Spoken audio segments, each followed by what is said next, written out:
Carlos Finney, o apóstolo dos avivamentos, de 1792 a 1875. Perto da aldeia de New York Mills, no século XIX, havia uma fábrica de tecidos movida pela força das águas do rio Oriskany. Certa manhã, os operários se achavam comovidos, conversando sobre o poderoso culto da noite anterior, ocorrido no prédio da escola pública. Não muito depois de começar o ruído das máquinas, o pregador, um rapaz alto e atlético, entrou na fábrica. O poder do Espírito Santo ainda permanecia sobre ele. Os operários, ao vê-lo, sentiram a culpa de seus pecados a ponto de terem de se esforçar para poderem continuar a trabalhar. Ao passar perto de duas moças que trabalhavam juntas, uma delas, no ato de emendar um fio, foi tomada de tão forte convicção que caiu em terra chorando. Segundos depois, quase todos em volta tinham lágrimas nos olhos, e em poucos minutos o avivamento encheu todas as dependências da fábrica. O diretor, vendo que os operários não podiam trabalhar, achou que seria melhor que cuidassem da salvação da alma e mandou que parassem as máquinas. A comporta das águas foi fechada e os operários se ajuntaram em um salão do edifício. O Espírito Santo operou com grande poder e dentro de poucos dias quase todos se converteram.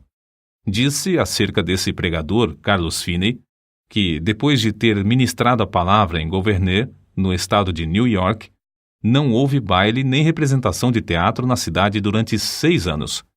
Calcula-se que durante os anos de 1857 e 1858, mais de 100.000 pessoas foram ganhas para Cristo pela obra direta e indireta de Finney. A sua autobiografia é o mais maravilhoso relato de manifestação do Espírito Santo, excetuando o livro de Atos dos Apóstolos. Abaixo das Sagradas Escrituras, alguns consideram o livro Teologia Sistemática, de sua autoria, a maior obra sobre teologia que existe. Como explicar o seu êxito tão destacado nos anais dos servos da Igreja de Cristo? Sem dúvida, era, antes de tudo, o resultado da sua profunda conversão. Nasceu de uma família descrente e se criou em um lugar onde os membros da igreja conheciam apenas a formalidade fria dos cultos. Finney era advogado. Ao encontrar nos seus livros de jurisprudência muitas citações da Bíblia, comprou um exemplar com a intenção de conhecer as Escrituras. O resultado foi que, após a leitura, achou mais e mais interesse nos cultos dos crentes. Acerca da sua conversão, ele relata na sua autobiografia o seguinte: ao ler a Bíblia, ao assistir às reuniões de oração e ouvir os sermões de Sr. Gale, percebi que não me achava pronto a entrar nos céus. Fiquei impressionado especialmente com o fato de as orações dos crentes, semana após semana, não serem respondidas. Li na Bíblia: pedi e dar-se-vos-á, buscai e encontrareis, batei e abrir-se-vos-á. Li também que Deus é mais pronto a dar o Espírito Santo aos que lhe o pedirem do que os pais terrestres a darem boas coisas aos filhos. Ouvi os crentes pedirem um derramamento do Espírito Santo se confessarem, depois que não receberam. Exortavam uns aos outros a se despertarem para pedir em oração um derramamento do Espírito de Deus e afirmavam que assim haveria um avivamento com a conversão de pecadores. Mas, ao ler mais a Bíblia, vi que as orações dos crentes não eram respondidas porque não tinham fé, isto é, não esperavam que Deus lhes daria o que pediam. Entretanto, com isso, senti um alívio acerca da veracidade do Evangelho e fiquei convicto de que a Bíblia, apesar de tudo, é a verdadeira Palavra de Deus. Foi num domingo de 1821 que assentei no coração resolver o problema sobre a salvação da minha alma e ter paz com Deus. Apesar das minhas grandes preocupações como advogado, resolvi seguir rigorosamente a determinação de ser salvo. Pela providência de Deus, não me achei muito ocupado nem segunda nem terça-feira, e consegui passar a maior parte do tempo lendo a Bíblia e orando. Mas ao encarar a situação resolutamente, achei-me sem coragem para orar, sem tapar o buraco da fechadura. Antes, deixava a Bíblia aberta na mesa com os outros livros, e não me envergonhava de lê-la diante do próximo. Mas então, se entrasse alguém, eu colocaria um livro aberto sobre a Bíblia para escondê-la. Durante a segunda e a terça-feira, a minha convicção aumentou, mas parecia que o coração se havia endurecido. Eu não podia chorar nem orar. Terça-feira, à noite, senti-me muito nervoso e parecia-me estar perto da morte. Reconhecia que, se eu morresse, por certo iria para o inferno. De manhã cedo, fui para o gabinete. Parecia que uma voz me perguntava: por que esperas? Não prometeste dar o coração a Deus? O que experimentas fazer? Alcançar a justificação pelas obras? Foi então que vi claramente, como qualquer vez depois, a realidade e a plenitude da propiciação de Cristo. Vi que sua obra era completa, e em vez de eu necessitar de uma justiça própria para Deus me aceitar, tinha de sujeitar-me à justiça de Deus por intermédio de Cristo. Sem o saber, fiquei imóvel. Não sei por quanto tempo, no meio da rua, no lugar onde a voz de dentro se dirigiu a mim. Então, me veio a pergunta: aceitá-lo-ás agora? Hoje? Repliquei: aceitá-lo-ei hoje, ou me esforçarei para isso até morrer. Em vez de ir ao gabinete, voltei para entrar na floresta, onde podia derramar a alma sem alguém me ver nem me ouvir. Porém, o meu orgulho continuava a se manifestar. Passei por cima de um alto e andei furtivamente atrás de uma cerca, para que ninguém me visse, e pensasse que ia orar. Penetrei dentro da mata cerca de meio quilômetro, onde achei um lugar mais escondido entre algumas árvores caídas. Ao entrar, disse a mim mesmo: entregarei o coração a Deus, ou então não sairei daqui. Mas, ao tentar orar, o coração não queria. Pensara que, uma vez sozinho, onde ninguém pudesse ouvir-me, podia orar livremente. Porém, ao experimentar fazê-lo, achei-me sem coisa alguma a dizer a Deus. Toda vez que tentava orar, parecia-me ouvir alguém chegando. Por fim, achei-me quase em desespero. O coração estava morto para com Deus e não queria orar. Então, reprovei-me a mim mesmo por ter me comprometido a entregar o coração a Deus antes de sair da mata. Comecei a pensar que Deus já me tivesse abandonado. Achei-me tomado de uma fraqueza demasiadamente grande para ficar de joelhos. Foi justamente nessa altura que pensei novamente que eu via alguém se aproximando e abri os olhos para ver. Logo foi-me revelado que o orgulho do meu coração era a barreira entre mim e a minha salvação.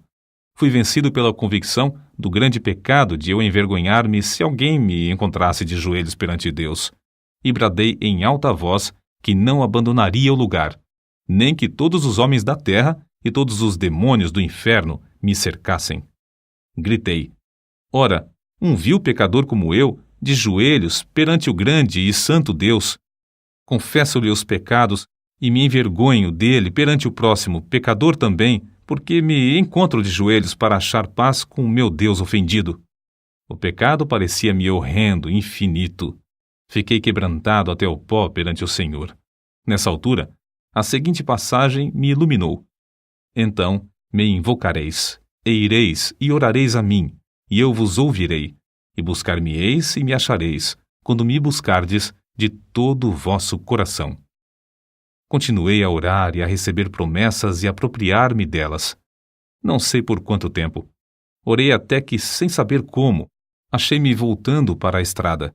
Lembro-me de que disse a mim mesmo: se eu me converter, pregarei o Evangelho. Na estrada, voltando para a aldeia, certifiquei-me da preciosa paz e da gloriosa calma na minha mente. Que é isso? Perguntei-me a mim mesmo. Entristecera eu o Espírito Santo até retirar-se de mim? Não sinto mais convicção. Então, lembrei-me de que dissera a Deus que confiaria na sua palavra.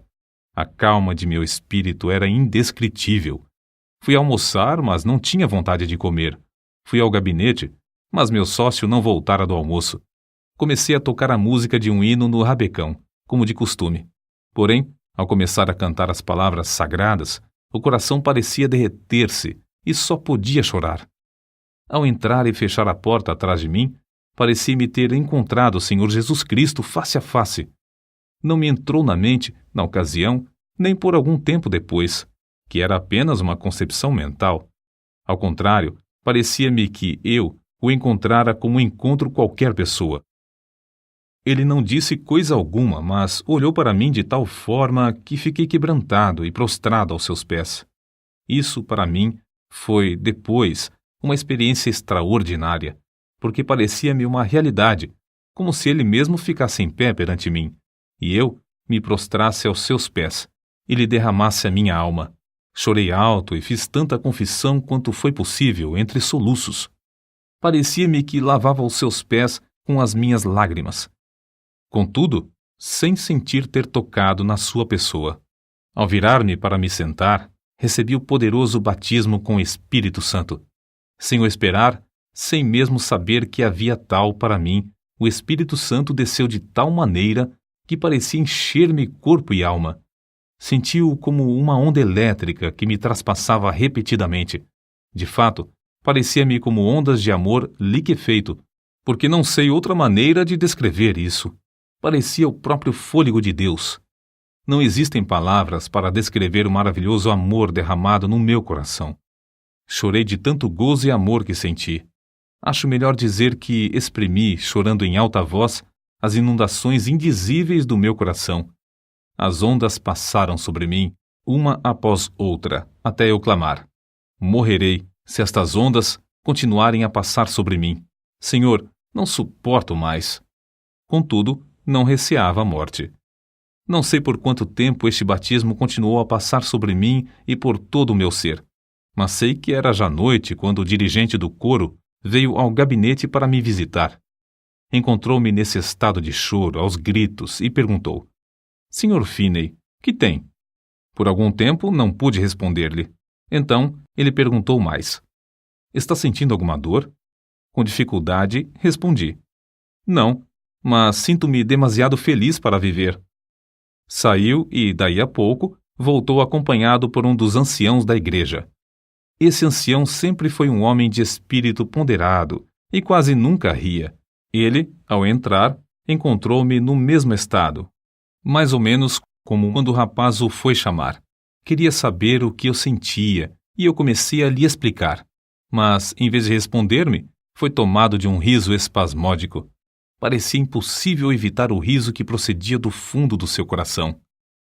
Nessa altura, entrou certo rapaz que começara a frequentar os cultos da igreja. Presenciou tudo por alguns momentos, até cair ao chão em grande angústia de alma, clamando: Orem por mim! O ancião da igreja e o outro crente oraram, e depois Finney também orou. Logo após todos se retirarem, deixando Finney sozinho. Ao deitar-se para dormir, Finney adormeceu, mas logo acordou por causa do amor que lhe transbordava o coração. Isso aconteceu repetidas vezes durante a noite. Sobre isso, ele escreveu depois: Quando me acordei de manhã, a luz do sol penetrava no quarto. Faltam-me palavras para exprimir os meus sentimentos ao ver a luz do sol. No mesmo instante, o batismo do dia anterior voltou sobre mim. Ajoelhei-me ao lado da cama e chorei pelo gozo que sentia. Passei muito tempo sem poder fazer coisa alguma senão derramar a alma perante Deus. Durante o dia, o povo se ocupava em falar da conversão do advogado. Ao anoitecer, sem qualquer anúncio do culto, ajuntou-se uma multidão no templo. Quando Finney relatou o que Deus fizera na sua alma, muitos foram profundamente tocados. Um sentiu-se tão convicto que voltou a casa sem o chapéu.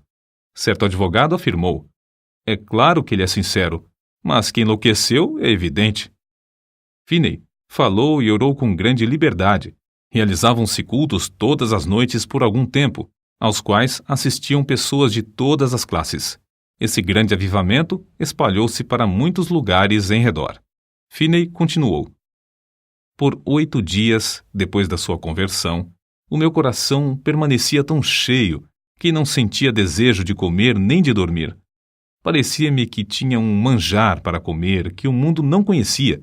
Não sentia necessidade de alimentar-me nem de dormir. Por fim, cheguei a ver que devia comer como de costume e dormir quanto fosse possível. Grande poder acompanhava a palavra de Deus. Todos os dias, admirava-me ao notar como poucas palavras, dirigidas a uma pessoa, traspassavam-lhe o coração como uma seta. Não demorei muito em ir visitar meu pai. Ele não era salvo. O único membro da família que fizera a profissão de religião era meu irmão mais novo. Meu pai encontrou-me no portão e me perguntou: "Como tem passado, Carlos?" Respondi-lhe: "Bem, meu pai, tanto no corpo como na alma. Meu pai, o senhor já é idoso. Todos os seus filhos estão crescidos e casados, e nunca ouvi alguém orar na sua casa." Ele baixou a cabeça e começou a chorar, dizendo: "É verdade, Carlos. Entre e você mesmo ore." Entramos e oramos. Meus pais ficaram comovidos e, não muito depois, converteram-se. Se a minha mãe tinha qualquer esperança antes, ninguém o sabia. Assim, esse advogado, Carlos G. Finney, perdeu todo o gosto pela sua profissão e se tornou um dos mais famosos pregadores do Evangelho. Acerca de seu método de trabalhar, ele escreveu: "Dei grande ênfase à oração como indispensável, se realmente queríamos um avivamento. Esforçava-me por ensinar a propiciação de Jesus Cristo, sua divindade, sua missão divina, sua vida perfeita, sua morte vicária, sua ressurreição, a necessidade de arrependimento e de fé, a justificação pela fé e outras doutrinas que se tornaram vivas pelo poder do Espírito Santo. Os meios empregados eram simplesmente pregação, cultos de oração, muita oração em secreto, intensivo evangelismo pessoal e cultos para a instrução dos interessados. Eu tinha o costume de passar muito tempo orando. Acho que, às vezes, orava realmente sem cessar. Achei também grande proveito em observar frequentemente dias inteiros de jejum em secreto. Em tais dias, para ficar inteiramente sozinho com Deus, eu entrava na mata ou me fechava dentro do templo." Vê-se no seguinte relato a maneira como Finney e seu companheiro de oração, o irmão Nash, bombardeavam os céus com as suas intercessões. Quase 1 quilômetro distante da residência do Sr. S., morava certo adepto do universalismo. Nos seus preconceitos religiosos, recusava-se a assistir aos cultos. Certa vez, o irmão Nash, que se hospedava comigo na casa do Sr. S., retirou-se para dentro da mata para lutar em oração, sozinho, bem cedo de madrugada, conforme seu costume. A atmosfera era tal nessa ocasião que se ouvia qualquer som de longe. O universalista, ao levantar-se de madrugada, saiu de casa e ouviu a voz de quem orava e, apesar de não compreender muitas das palavras, reconheceu quem orava. E isso traspassou-lhe o coração como uma flecha. Sentiu a realidade da religião como nunca. A flecha permanecia, e ele achou alívio somente crendo em Cristo. Acerca do espírito de oração, Finney afirmou que era coisa comum nesses avivamentos os recém-convertidos se acharem tomados pelo desejo de orar noites inteiras até lhes faltarem as forças físicas. O Espírito Santo constrangia grandemente o coração dos crentes, que sentiam constantemente a responsabilidade pela salvação das almas imortais. A solenidade da mente se manifestava no cuidado com que falavam e se comportavam. Era muito comum encontrar crentes juntos, caídos de joelhos em oração, em vez de ocupados em palestras. Em certo tempo, quando as nuvens de perseguição enegreciam cada vez mais, Finney, como era seu costume, sob tais circunstâncias, sentia-se dirigido a dissipá-las, orando. Em vez de falar pública ou particularmente acerca das acusações, ele orava. Acerca da sua experiência, escreveu: "Eu olhava para Deus com grande anelo, dia após dia, rogando que Ele me mostrasse o plano a seguir e a graça para suportar a borrasca. O Senhor mostrou-me, em uma visão, o que eu tinha de enfrentar.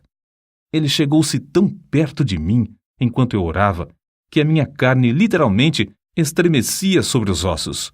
Eu tremia da cabeça aos pés, sob o pleno conhecimento da presença de Deus." Acrescentamos mais um exemplo, tirado da sua autobiografia, que mostra a maneira com que o Espírito Santo operava em sua pregação.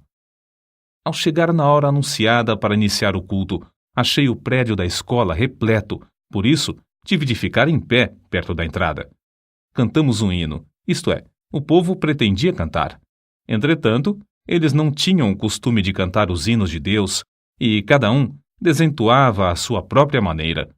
Não podia conter-me. Lancei-me de joelhos e comecei a orar. O Senhor abriu as janelas dos céus, derramou o espírito de oração e entreguei-me de toda a alma a orar. Não escolheram um texto, mas logo ao levantar-me dos joelhos, eu disse: Levantai-vos, saí deste lugar, porque o Senhor há de destruir a cidade. Acrescentei que havia 2 homens, um se chamava Abraão e outro Ló. Contei-lhes como Ló se mudara para Sodoma. O lugar era excessivamente corrupto. Deus resolveu destruir a cidade e Abraão orou por Sodoma. Mas os anjos acharam somente um justo lá. Era Ló. Os anjos disseram: Tens alguém mais aqui? Teu genro e teus filhos e tuas filhas e todos quantos tens nessa cidade, tira-os fora deste lugar, porque nós vamos destruir este lugar, porque o seu clamor tem engrossado diante da face do Senhor, e o Senhor nos enviou a destruí-lo. Ao relatar estas coisas, os ouvintes se mostraram irados a ponto de me açoitarem. Nessa altura, deixei de pregar e lhes expliquei que compreendera que nunca se realizara culto ali e que eu tinha o direito de, assim, considerá-los corruptos. Salientei isso com mais e mais ênfase e com o coração cheio de amor, até não poder mais conter-me. Depois de eu assim falar, cerca de 15 minutos, parecia ter vindo sobre os ouvintes uma tremenda solenidade, os quais começaram a cair ao chão, clamando e pedindo misericórdia. Se eu tivesse tido uma espada em cada mão, não os poderia derrubar tão depressa como caíram. De fato, 2 minutos depois de os ouvintes sentirem o choque do espírito vir sobre eles, quase todos estavam ou caídos de joelhos ou prostrados ao chão. Todos os que podiam falar de qualquer maneira oravam por si mesmos. Tive de deixar de pregar porque os ouvintes não prestavam mais atenção. Vi o ancião que me convidara para pregar sentado no meio do salão, olhando em redor, estupefato. Gritei bem alto para ele ouvir, apesar da balbúrdia, pedindo-lhe que orasse. Caiu de joelhos e começou a orar em voz retumbante, mas o povo não prestou atenção. Gritei: Vós não estáis ainda no inferno, quero dirigir-vos a Cristo. O coração transbordava de gozo ao presenciar tal cena. Quando pude dominar os meus sentimentos, virei-me para um rapaz que estava perto de mim. Consegui atrair a sua atenção e preguei a Cristo, em voz bem alta, ao seu ouvido. Logo, ao olhar para a cruz de Cristo, ele acalmou-se por um pouco e então rompeu em oração pelos outros. Depois, fiz o mesmo com um outro, depois com mais outro e continuei assim, tratando com eles até a hora do culto da noite, na aldeia. Deixei o ancião que me convidara a pregar para continuar a obra com os que oravam. Ao voltar, havia tantos clamando a Deus que não pudemos encerrar a reunião, que continuou o resto da noite. Ao amanhecer o dia, alguns ainda permaneciam com a alma ferida. Não se podiam levantar e, para dar lugar às aulas, foi necessário levá-los a uma residência não muito distante. De tarde mandaram chamar-me porque ainda não findara o culto. Só nesta ocasião cheguei a saber a razão de o auditório agastar-se da mensagem. Aquele lugar cognominava-se Sodoma, e havia somente um homem piedoso lá, a quem o povo tratava de Ló. Era o ancião que me convidara a pregar. Depois de já velho, Finney escreveu acerca do que o Senhor fez em Sodoma. Embora esse avivamento caísse tão repentinamente sobre eles, era tão empolgante ver que as conversões eram profundas e a obra permanente e genuína. Nunca ouvi falar em qualquer repercussão desfavorável. Não foi só na América do Norte que Finney viu o Espírito Santo cair e abater os ouvintes em terra. Na Inglaterra, durante os 9 meses de evangelização que Finney promoveu lá, multidões também se prostraram enquanto ele pregava. Em certa ocasião, mais de 2.000 de uma vez. Alguns pregadores confiam na instrução e ignoram a obra do Espírito Santo. Outros, com razão, rejeitam tal ministério infrutífero e sem graça. Oram a Deus para que o Espírito Santo tome a direção e alegram-se no grande progresso da obra de Deus.